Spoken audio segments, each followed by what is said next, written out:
Ayan guys. Ngayon, kung sa oras naman po ng pagpapabulog, ano po ba yung mga dapat nating gawin bago natin pabulugan ng ating mga alagang baboy?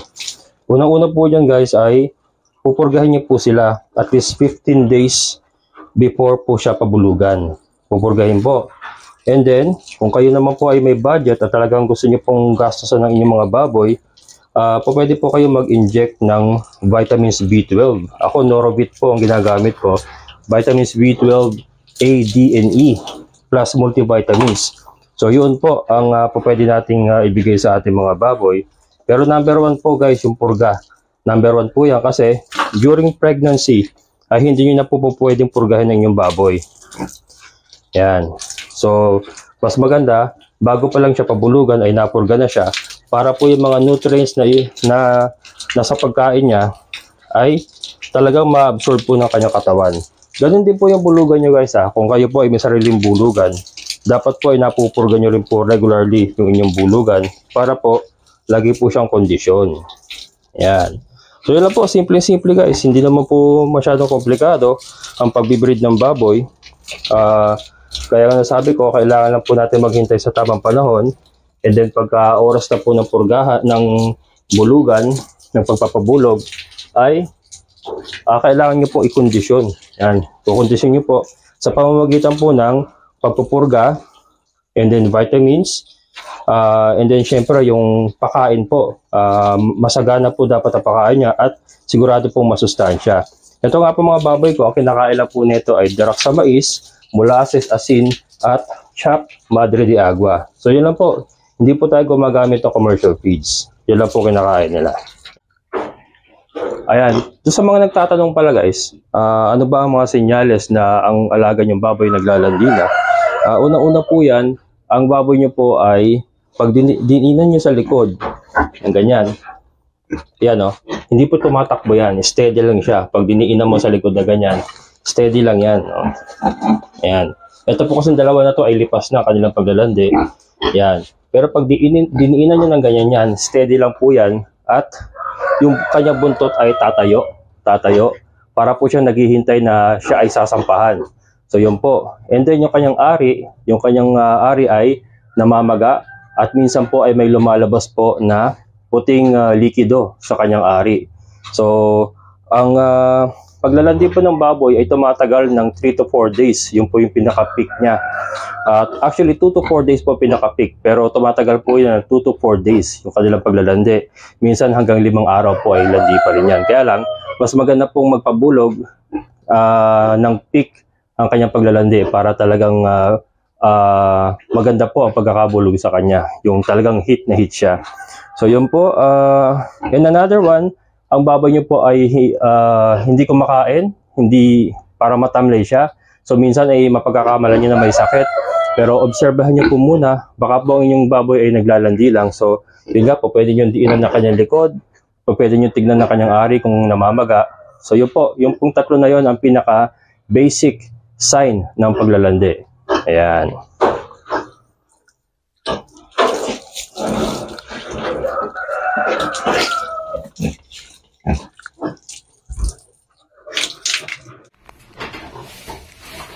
Ayan guys, so tapos na silang maligo at nakapahinga na sila. O, ayan. Nakaligo, kakain na sila. Ayan po yung ating ito po mga Bercative to, sa mga bago sa channel ko. Bercative, native Berkshire. Yeah, kaya medyo malalaki po sila compared po sa pure native. Ito pure native po yung ating barako, si Canor. Ayan, nakita niyo po yung diferensya. Maiksi yung kanyang katawan compared po dito sa mga Bercative. Yeah, so mas malaki. Yan, pero kayang-kayang sampahan ni Canor yan. Yan. Ayan po, ito po yung ating bulugan. May dagdag ko nga po pala dun sa mga signs na ng paglalandi. Yan, bukod po sa mga nabanggit ko kanina, isa po dun ay katulad nito kung may kasama po siya sa kulungan or kung naka free range sila, makikita niyo po yung inahin ay sampa po na sampa sa kapwa niya baboy, mapainahin man, mapakapwa babae or bulugan, ay sinasampahan po niya. Yan, sinasampahan po niya. Isa po yung sa sign na hit po ang inyong baboy. Nakasampa po siya permis. At ano siya, umuungol, maingay. Maungol siya, maungol. So yun po. Yun po mga additional na signs ng paglalandi ng aking may share sa inyo base po sa aking karanasan. Yan. So yun po. Malinis tignan guys, pag bagong paligo talaga. Yan. Ayan guys, hindi ulit po natin ko close up. So medyo maga pa pero lipas na po yan. Kakalipas lang po. Kahapon po ay medyo landi pa pero ngayon ay lipas na. Kasi kung napansin nyo kanina, dinidiinan po natin yung kanilang likod ay umaalpas na. Yan, pero kahapon ay landi rin po yan. So hindi lamang po sa ari tayo dapat magbase. Yung behavior po ng baboy ang isa sa pinaka-importante pong basihan kung dapat na po natin pabulugan ng baboy. Kasi yan po talaga ang nagpapakita kung ang baboy po ay ready na at hit na at kung tatanggapin nyo na po ang barako. Yan, kasi meron pong mga pagkakataon na ang ari po ay maga pero hindi pa siya ganun kahit. So yan, so mga actions po ang mas maganda po nating pagbasihan. Yun nga po, sumasampo po sa kapwa baboy, umuungol at pag dinina natin yung likod ay hindi na siya pumapalag. So yun na po ang perfect timing para papasukin si Canor. Yan, yan po si Canor. Ayan. Yan po. Ito si Canor ay mabe-virgin to. Mabe-virgin ka boy pag nagkataon. Yan po. Wala pang dito sa akin hindi ko lang alam kay Sir Roderick kung nakabulog to sa kanya. Kay Sir Roderick kasi galing to sa Rancho de Salvador. Kaya lang nakuha ko to ay big pa. So I doubt kung nakabulog siya ron. So I assume na virgin pa si Canor. Virgin pa to. Yan po, ang ganda ng kanyang itsura, yun nga lang yung laki. Kung sa laki lang po ay talagang mas malaki po yung ating mga Berkative. Yan. Pero maganda po ang magiging resulta niyan. Gawa nung hindi sila related, talagang walang patak ng dugo na dumadaloy sa kanilang mga sistema. Talagang ibang-iba ang kanilang pinanggalingan. And ito ay pure native. Iko-cross natin sa ating mga Berkative. Ayan, ito yung ating mga Berkative. Relax sila guys, kasi bagong ligo. Presko kanila pakiramdam. Yan po. Si Basha at si Tricia. Ayan, and then ito si Kimberly. Ayan, ito si Kimberly kasi ay late ko na nakuha to guys ha. Mas bata ito. I think going 5, hindi ko nagkakamali, 5 months. Hindi ko kasi nakita yung record ko guys, pero ayun, mas bata si Kimberly. Pero ito ay nakuha ko nung March 18, itong dalawa na to. Ito po pinakauna-unahan nating testing dito sa ating kulungan kung anong kagagaling lang po natin sa ASF. So sila po ang ating naging guinea pig at ngayon ay isa ng ganap na pig. At maayos naman po. So yan, March 18, kaya ngayon po ay more or less nasa 8 months sila. So konting kembot na lang ay po pwede ng pabulugan. Yan. So dapat maging pasensyoso tayo. Pasensyoso. Kasi minsan pagka naglalandi ang baboy guys, yung iba sa atin, may excite yan. Naglalandi na yung baboy ko. Yan, kahit 6 months pa lang or 5 months, mabubulugan na. Minsan naman kung sila ay nasa free range lang. Ayun, yun din po isang downside na nasa free range guys. Hindi natin mamamonitor yan o hindi natin mapipigilan yan pagka talagang nagpabulog sila sa barako, lalo na kung kasama nila ang barako at sila ay sobrang bata pa. Kaya po, kung mapapansin nyo, may mga native po na sobrang liit na po kasi po yun, produkto po yun ng premature pregnancy at saka po ng inbreeding. Inbreeding means sila kadugo ay nagbi-breed na. So yun po. Kaya ang baboy po, ang native pigs po ay lumiliit ng sobra dahil po sa mga ganung pagkakataon.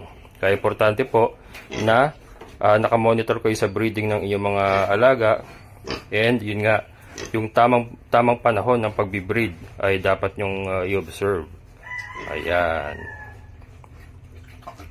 Ayan guys, tumungo naman tayo dun sa kabilang side ng ating mini farm. Ayan. Dito tayo sa may kubo at meron akong ipapakita sa inyo. Pero bago yan, ayan, update muna sa mga manok. So back to breeding po tayo. And I would like to announce na balik po tayo sa puro-puro.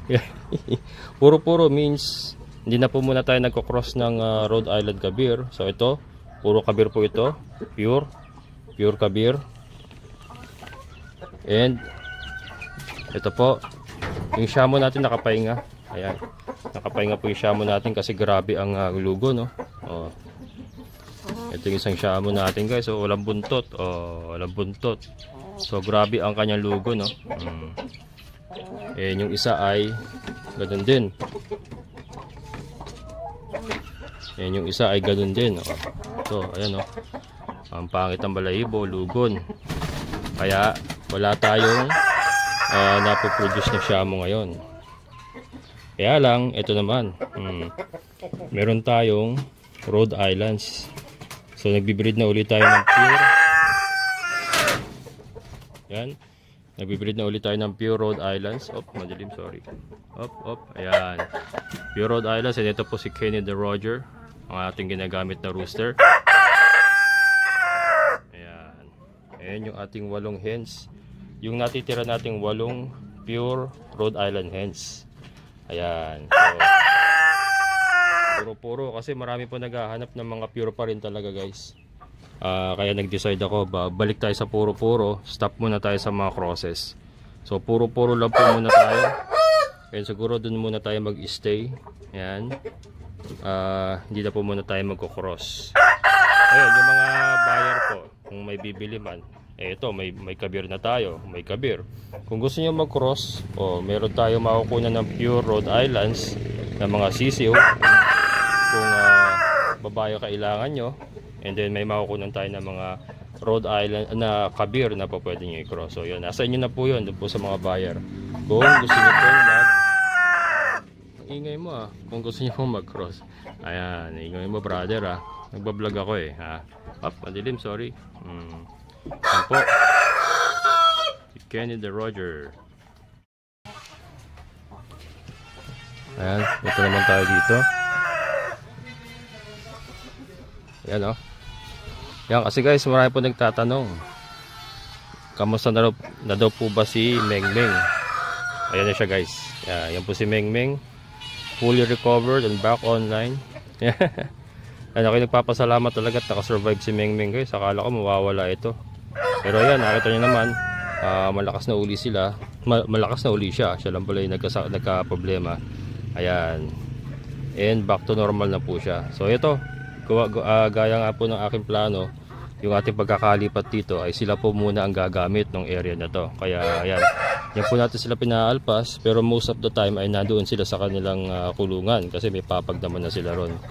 Kaya lang, paminsan-minsan ay nilalabas natin sila dito para makapanginain at makapag maarawan ba at makagalaw-galaw. Ayan, punta tayo ron. Ayan, so dito nga po, doon po sa mga nakasubaybay sa akin, dito nga po nilipat yung ating kubo. Gawa nung nawala po sa atin itong frontage, binenta po kasi na may-ari yan. Kaya nilipat tayo rito. So dito tayo lumipat. Ayan, ang daming damo. Kaya ito yung makambing lang po muna natin ang gagamit na itong area na to. And so far so good. Napigilan ko na po yung mga tubig na umaagos. Ayan, kasi nagpakanal po tayo ng matindi-tindi, malalalim na kanal yan. Kaya napigilan po natin yung pag-aagos ng tubig dito.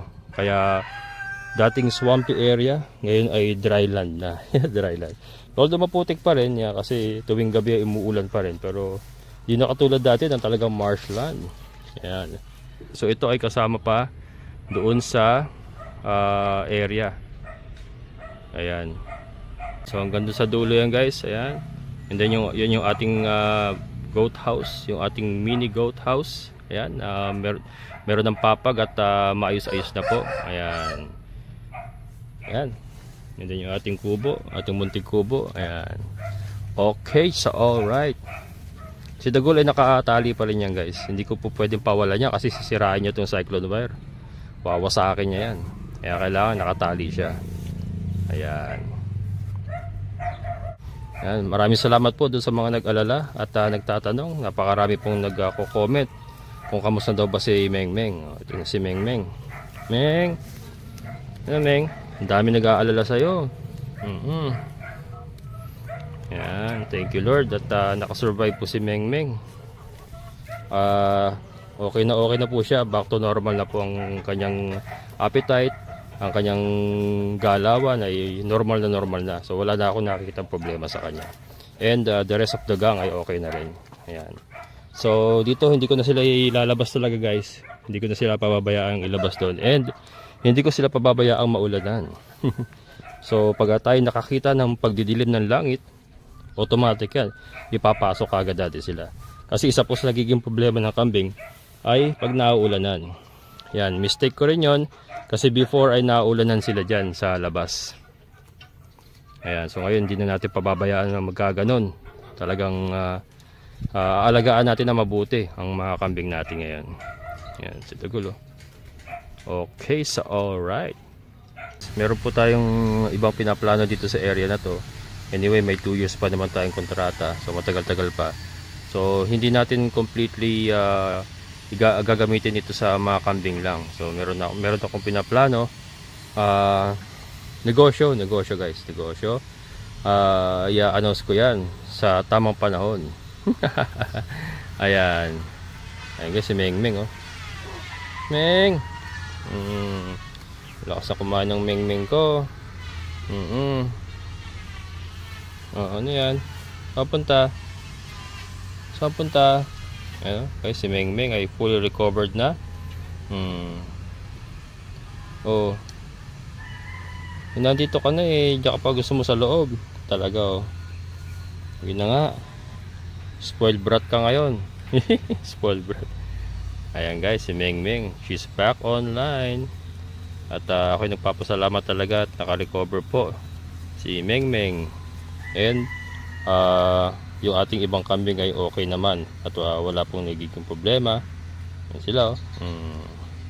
So sila maglilinis nito kapaligiran na to pagka palagi nating pinapaalpas dito. Ayan. So itong mga babae nga po ay nakagala lang dito. Ayan. And si Dagol ay nakatali lang yan. Ayan. Pero soon guys, yan, makikita nyo kung ano pong gagawin natin dito.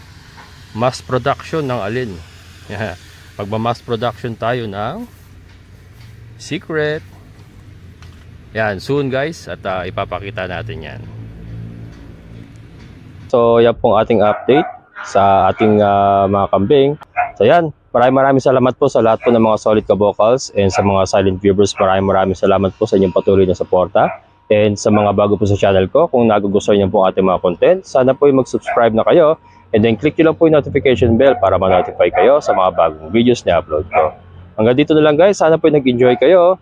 Muli, ito ang inyong kabokals farmer na nagsasabing sabay-sabay tayong mangarap, magsikap at higit sa lahat ay kumilos sa siguradong unlad ng ating amazing na buhay.